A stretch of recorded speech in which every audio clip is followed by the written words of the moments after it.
할렐루야. 오늘도 은혜를 사모하는 마음으로 온라인과 오프라인에서 은혜의 보좌 앞에 나온 여러분들 진심으로 환영하고 축복합니다. 함께 찬양하시겠습니다. 찬송가 459장입니다. 누가 주를 따라 섬기려는가? 누가 죄를 떠나 주만 따를까? 누가 주를 섬겨 남을 구할까? 누가 주의 뒤를 따라가려나? 부르심을 받아 주의 은혜로 주를 따라가네. 주만 따르네.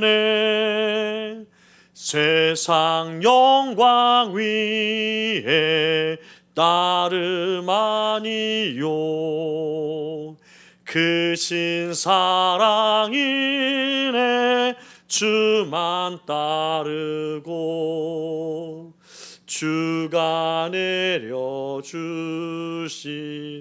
은혜 힘입어 주의 뒤를 따라 힘써 일하네. 부르심을 받아 주의 은혜로 주를 따라가네. 주만 따르네. 환난 핍박 많고 원수 강하나 주의 용사 더욱 힘이 강하니 누가 능히 이겨 넘어뜨리랴. 변함없는 진리 승리하리라. 부르심을 기쁜 찬송하며 주의 은혜로 주를 따라가네. 주만 따르네. 아멘. 기도하겠습니다. 은혜와 사랑이 충만하신 하나님, 오늘도 우리 심령 가운데 은혜를 사모하는 마음 부어주사 이 시간도 은혜의 보좌 앞으로 나올 수 있도록 인도하시니 감사합니다.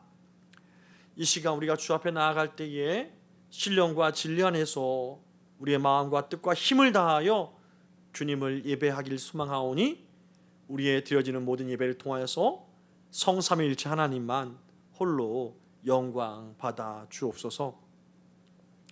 그리고 그 하나님의 영광 받으심이 오늘도 선포된 주의 말씀을 따라 오직 믿음의 순종함으로 삶을 살고자 하는 모든 심령들과 삶의 모든 영역에서 하나님의 능하심과 하나님의 지혜와 하나님의 역사하심을 맛보는 한 날로 축복하여 주옵소서. 오늘도 우리와 함께 하실 주님 기대하며 우리 구주 예수 그리스도 이름으로 간절히 기도 올리옵나이다. 아멘. 이제 함께 하나님 말씀 받도록 하겠습니다. 함께 받으실 말씀은 매일 성경 오늘 날짜를 보시면 되고요.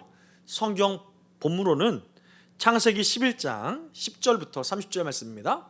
저하고 한 절씩 번갈아 교독으로 읽고 마지막 30절은 함께 읽도록 하겠습니다. 셈의 족보는 이러하니라.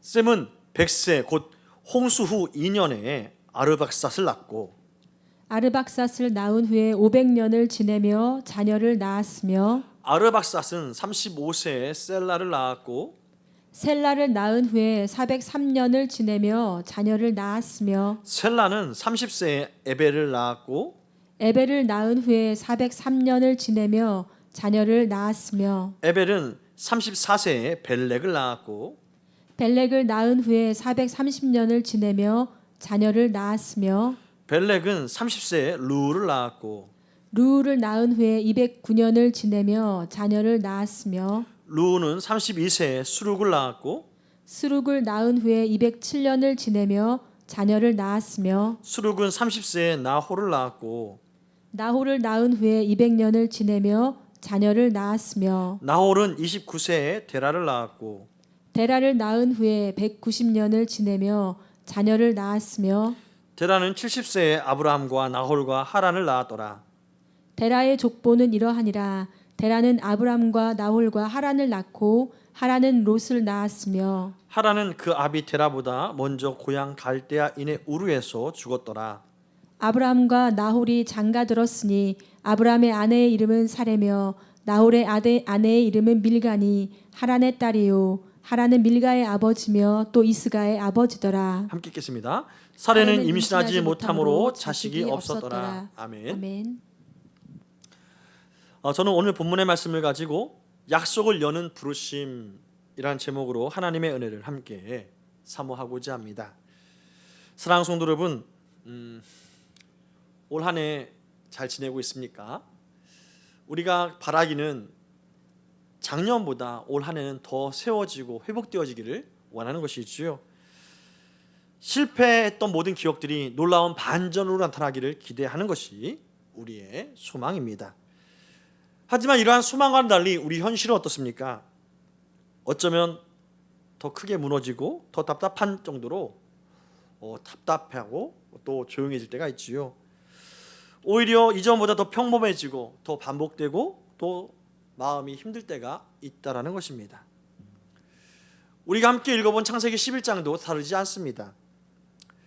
바로 앞부분에는 어떤 사건이 있습니까? 바벨탑 사건이 있습니다. 사람들이 한마디로 말하면 우리 힘으로라는 구호로 우리가 더 이상 흩어지지 말자 해서 쌓아 올린 탑이 바벨탑이죠. 하나님 없이 우리가 함께 힘을 합쳐 하나가 되어보자 라는 것이죠. 그 결과는 어땠습니까? 혼잡함과 흩어짐이었습니다. 그런데 성경은 그 다음에 무엇을 보여주고 있습니까? 큰 사건이 아니라 연이은 족보지요. 이름들의 나열입니다. 아주 조용하죠. 너무 조용해서 우리는 이 성경을 그냥 넘겨보고 싶은 마음의 생각도 드는 것이 사실입니다. 그럼에도 불구하고 오늘 말씀을 읽으면서 우리는 마음 가운데 이러한 생각을 하죠. 하나님께서 왜 이렇게 족보를 남기셨을까? 바로 그것이 하나님의 일하는 방식인 줄 믿으시기 바랍니다. 바벨의 무너짐 이후에도 하나님은 하나님의 언약을 포기하지 않고 있다는 것을 오늘 성경은 우리에게 알려주고 있는 것이지요. 사람의 모든 계획이 멈춘 그 자리에서 하나님은 다시금 하나님의 구원의 계획을 이룰 그 사람들을 불러 놓으시긴 그 언약을 끝까지 이행하시는 부분을 보여주는 것이지요. 이 말씀이 우리에게 갖는 소망이 무엇입니까? 우리 삶도 다르지 않다는 것입니다. 때로는 내가 계획했던 것, 내가 생각했던 것이 무너질 수 있어요. 또한 그 무너진 것을 다시금 회복하려고 오늘도 노력하고 또 계속적으로 전력을 다하지만 눈앞에 보이는 것이 그리 아름답게 보이지 않는 현실, 그 가운데서 우리는 어떻게 하나님을 믿어야 할까? 우리는 눈에 보이는 현실의 상황이나 환경에 우리 마음을 빼앗기면 안 된다는 것이지요. 그 상황과 환경 넘어 우리를 위해서 일하시는 하나님의 구원의 계획은 구원의 실행하심으로 여전히 지금도 진행되고 있다. 이 말씀을 오늘 우리 마음 가운데 기억하고 그 하나님의 일하심의 역사가 올 한 날도 어떻게 우리를 한 걸음 한 걸음 인도하시는지 깨닫고 경험하는 은혜가 있기를 주의 이름으로 축원합니다. 오늘 본문의 말씀은요, 셈의 족보를 따라서 쭉 내려오면서 아브라함의 등장까지 연결이 되고 있습니다. 겉으로 보면 단순한 이름의 나열로 보이지만 하나님은 약속의 계보를 결단코 끊지 않고 쭉 이어져 가시는 흐름을 보여주고 있다라는 것이죠. 그럼에도 불구하고 오늘 본문의 결론은 어떻게 이어집니까? 마지막 30절, 사례는 임신하지 못함으로 자식이 없었더라. 불가능함의 선언이죠. 이러한 불가능한 선언은 우리 인간적인 모든 노력이 구원을 만들어내는 것이 아니라 하나님의 구원의 역사가 우리 모두에게 흘러가고 있다는 것을 보여준다는 말씀이지요. 오늘 10절부터 17절 말씀은 어떻습니까? 특별히 10절 말씀은 이렇게 시작하고 있습니다. 셈의 족보는 이러하니라 라고 말입니다. 다시 말해서 셈의 후손들이 등장하지요. 아르박사, 셀라, 에벨, 벨렉 등등 계속 그 이름들이 이어집니다. 이 모든 이름들의 이어진 가운데 우리가 붙잡아야 될 것이 무엇입니까? 성경이 이 족보를 왜 지금 말하고 있느냐? 바로 이 지점이지요.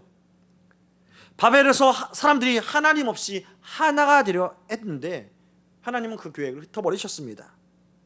그럼 이제 어떤 식으로 흘러갑니까?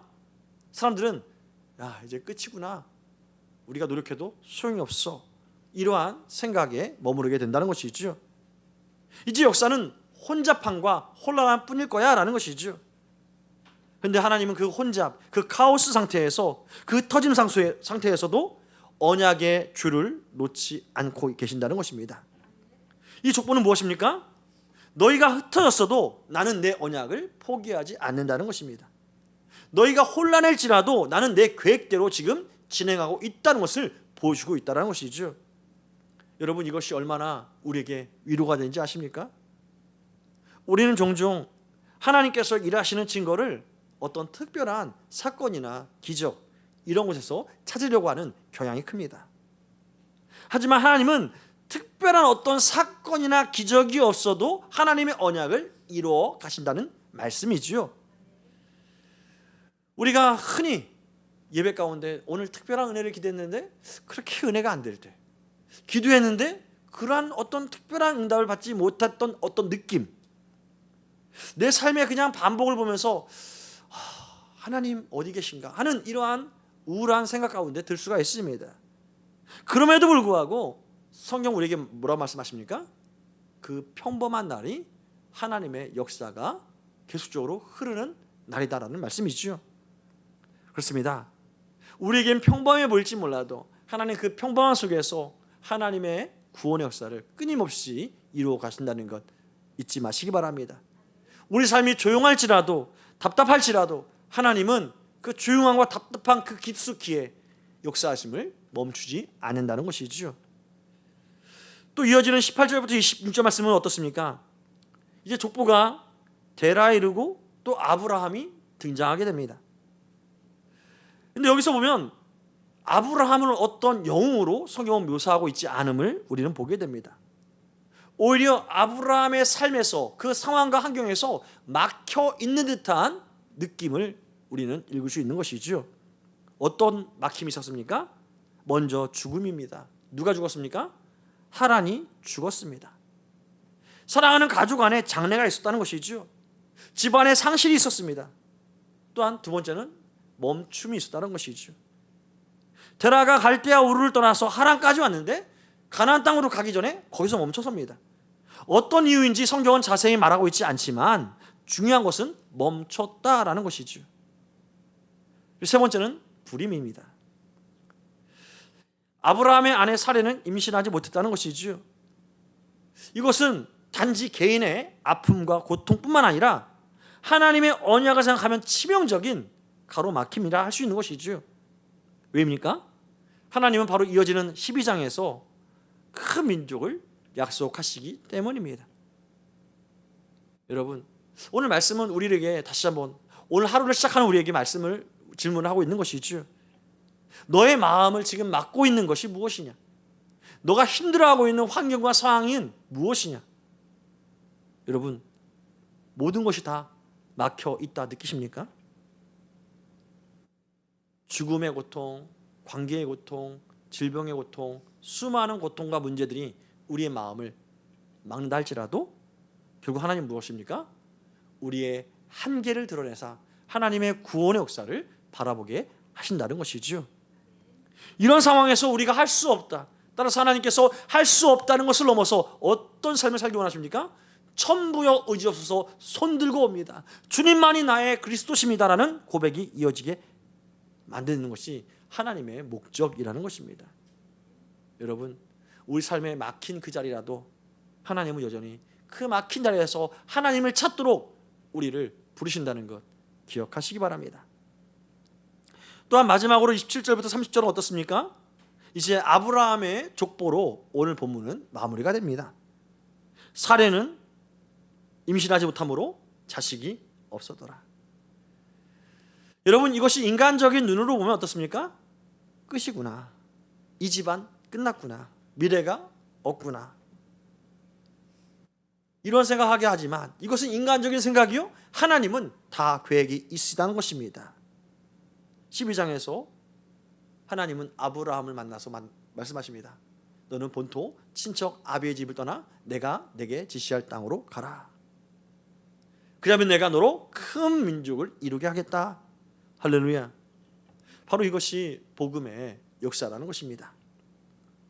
복음은 사람에게서 어떤 가능성을 보아서 그 가능성에 도움을 주시는 것이 복음이 아니라, 정말 우리에게는 가능성이 없지만 하나님이 모든 것을 이루심에 이것을 믿음으로 받는 자에게 놀라운 은혜가 넘친다. 이것이 바로 복음인 것이지요. 사람의 가능성이 아니라 하나님의 말씀이 미래를 연다. 하나님의 언약이 하나님의 능력으로 말미암아 소망을 준다. 이것이 바로 복음의 내용인 것입니다. 이 부르심은, 이 복음의 역사는 우리에게 어떻게 반응하기 원합니까? 이제 내게 나오라 말하는 것이죠. 너가 준비됐느냐라고 말하는 것이 아니라 내가 너를 데리고 가겠다라고 선언하신 것이 복음을 통한 하나님의 마음이란 것입니다. 너가 해봐가 아니라 내가 하겠다라는 하나님의 선언이 바로 복음에 들어있는 하나님의 마음인 것이죠. 그래서 우리 예수님은 십자가에서 내가 모든 것을 다 이루었다 선언하신 것이 아니겠습니까? 왜 하나님은 이 일을 하십니까? 우리가 할 수 없는 것을 아시기에 하시는 것이죠. 사랑하는 성도 여러분, 오늘 본문이 우리에게 주시는 하나님 마음은 분명합니다. 하나님의 언약은 어떤 준비된 사람에게 주어지는 것이 결코 아니라는 것이죠. 어떤 내가 이만큼 했으니까 상으로 주어지는 것이 복음이 아닙니다. 하나님의 언약이 아니죠. 마찬가지로 이 새벽에 마치 잉태되지 못한 사라의 삶처럼 불임으로, 경제적인 불임, 관계적인 불임, 또한 실질적인 불임, 그 외 여러 가지 불임으로 고통당하는 분이 있다면 하나님이 여러분을 구원하시길 소망합니다. 하나님의 구원의 역사 속에서 오늘날도 믿음으로 우리가 주여 주님만이 나의 그리스도십니다, 이 고백으로 하나님의 구원의 역사를 맛보기를 하나님은 원하신다는 것, 오늘 말씀이 여러분 삶 가운데 깊이 있는 하나님의 은혜로 온전하게 경험되어지기를 주의 이름으로 축원합니다. 오늘 말씀 붙잡고 함께 기도할 것이 무엇입니까? 하나님, 우리의 반복되는 일상 속에서 하나님은 여전히 우리의 구원, 그 놀라운 사역을 위해서 일하신다는 것 믿고 살게 하여 주옵소서. 또한 여러 가지 멈추어진 막힌 현실 가운데서도 하나님의 부르심의 그 소망 가운데 우리가 흔들리지 않은 믿음으로 살게 달라고 함께 기도하기 원합니다. 그리고 여러분 마음에 가진 기도의 제목을 따라서 함께 기도하겠고요, 주보에 나타난 대로 함께 기도해 주되 먼저 나라와 민족을 위해서 함께 기도합니다. 그리고 한국교회와 한국교회 목회자들을 위해서 기도하겠습니다. 또한 거모동과 시흥시와 안산시의 복음화를 위해서 기도하겠고요, 특별히 세계 선교를 위해서 기도할 때에 우리 교회에서 후원하고 있는 미얀마의 엄종철 곽순섭 선교사님, 우즈베키스탄의 이사야 주의 나라 선교사님, 이스라엘의 이정훈 이재하 선교사님, 인도네시아의 재관철 김언주 선교사님을 기억하고 함께 기도합니다.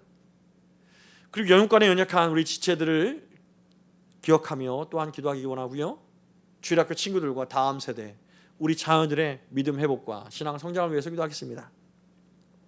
끝으로 우리에게 맡겨주신 가정과 직장과 사업장을 위해서 기도합니다. 이제 제가 축도로 예배를 마치도록 하겠습니다. 이제는 우리 구주 예수 그리스도의 한량없는 은혜와 하나님 아버지의 영원하시고도 극진하신 사랑하심과 성령 하나님의 감화 감동 역사 위로 교통 충만 함께 하심이 오직 우리를 향한 하나님의 열심과 하나님의 그 사랑이 끊임없이 우리를 향하고 있고 우리 삶에서 함께하고 있다는 것을 잊지 않고 기억하고 그 하나님과 동행하기를 소망하는 모든 성도들의 마음과 생각과 삶의 모든 영역 위에 앞날 위에 이제로부터 영원토록 함께 계실지어다. 아멘.